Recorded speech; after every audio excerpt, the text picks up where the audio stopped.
The secret of Marie Antoinette's mirror. In a forgotten gallery of the Château de Versailles, beyond the hall of mirrors and the gilded salons, lies a sealed chamber known only to a few by name. La Chambre du Reflet, the room of reflection. For centuries, it has remained untouched, its entrance concealed behind a tapestry of Venus and the Graces.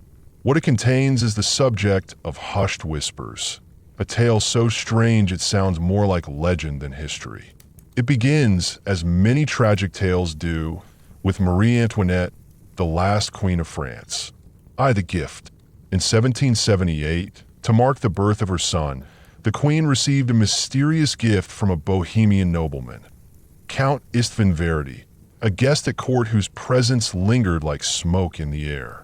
He brought with him an oval mirror encased in a frame of blackened silver, carved with symbols no one could read. It was neither Rococo nor Gothic. Its style was utterly foreign. The queen, ever fascinated by curiosities, placed it in her private quarters in the Petit Trianon. But the mirror, unlike any she owned, did not reflect the world as it was. When Marie stood before it, she did not see her own eyes. She saw another version of herself, one that wept when she laughed, that turned away when she looked straight. The queen, amused at first, began to visit the mirror nightly, seeking secrets, seeing glimpses not just of herself, but of events yet to unfold. A broken necklace, a storming crowd, a guillotine blade, and then, as quickly as it came, the vision would vanish. She confided in only one person, Madame Eloise de Rochefort, her lady-in-waiting and childhood friend. Eloise, learned in ancient texts and whispered lore, examined the mirror and paled. It's not a mirror, Majesty. It's a door. To the reflected realm. Late one night, Eloise lit a circle of candles around the mirror. As the queen watched, the glass shimmered, ripples spreading across its surface like disturbed water. From the darkness of the glass emerged a vision, a second Versailles, draped in mist and shadow. The queen herself stood within, dressed in mourning black, her face ageless, her eyes hollow. "This is the reflected realm," Eloise whispered. "It is said that rare objects touched by anguish become anchors, gateways between what is and what might be." Marie Antoinette, drawn by fascination and fear, reached out. Her fingers passed through. For a single breath, she was elsewhere. She stood in the mirror world, Versailles reversed.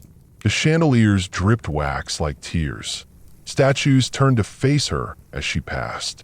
And in every polished surface, 100 versions of herself stared back, all weeping, all silent. Suddenly, one reflection spoke. "You must not return." The queen stumbled back. Eloise pulled her away, sealing the mirror beneath a heavy velvet cloth. "Promise me," her friend said, "you will never look again." Marie promised, but the mirror had other intentions. 3. The price of curiosity. Over the months that followed, the queen's behavior changed. Servants whispered of her speaking to herself, of candles burning in her chambers at odd hours. She began painting images of burning Paris, headless dolls, a moon that bled like a wound. She said they were dreams, but they were memories of a future glimpsed in silver. The revolution came, swift and merciless.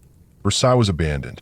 The queen, now imprisoned in the conciergerie, begged for one final request, that her personal belongings be returned. Among them, the mirror. The guards laughed, but Eloise, still at her side, managed to retrieve it. On the night before her execution, Marie stood before the mirror once more. Her reflection smiled. "There is a way," it said. "For the exchange. To pass through the mirror fully, one must offer something in return. A life for a life, a soul for a soul." Marie Antoinette, desperate to escape her fate, offered the only thing she had left: her name, her legacy, her story. As dawn broke over Paris, a young woman was found in Marie's cell, confused, silent. and unknown. The queen had vanished. They said it was a double, a trick, but Eloise knew better. The woman who went to the guillotine bore no resemblance to the queen. Her eyes were too wide, her voice too distant. She never spoke a word. The mirror was sealed in Versailles, hidden behind stone and spell. Eloise swore an oath to protect it, to keep the gateway shut.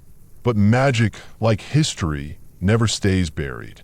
The modern visit. In 2024, Dr. Eleanor Moreau, a historian of royal artifacts, received a strange inheritance, a faded letter signed by Eloise de Rochefort.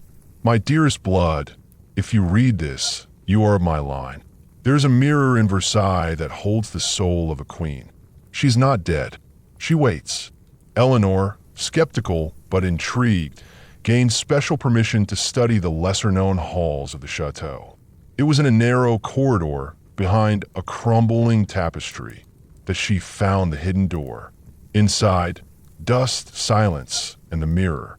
She saw herself reflected, but younger, wearing a powdered wig and gown.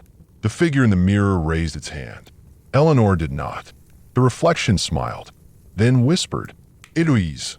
Suddenly, memories she had never lived surged in her veins. Fire, screams, the smell of wax and roses. She staggered back. The mirror pulsed once, then was still. She tried to move it, to study it, but no device could record its surface. No photograph captured its reflection. It resisted all explanation. Some things, she realized, are not meant to be understood. 6. The final note. Today, the mirror remains hidden again, sealed behind reinforced walls, guarded not by soldiers, but by silence and time. But sometimes at dusk, the hall of mirrors grows cold.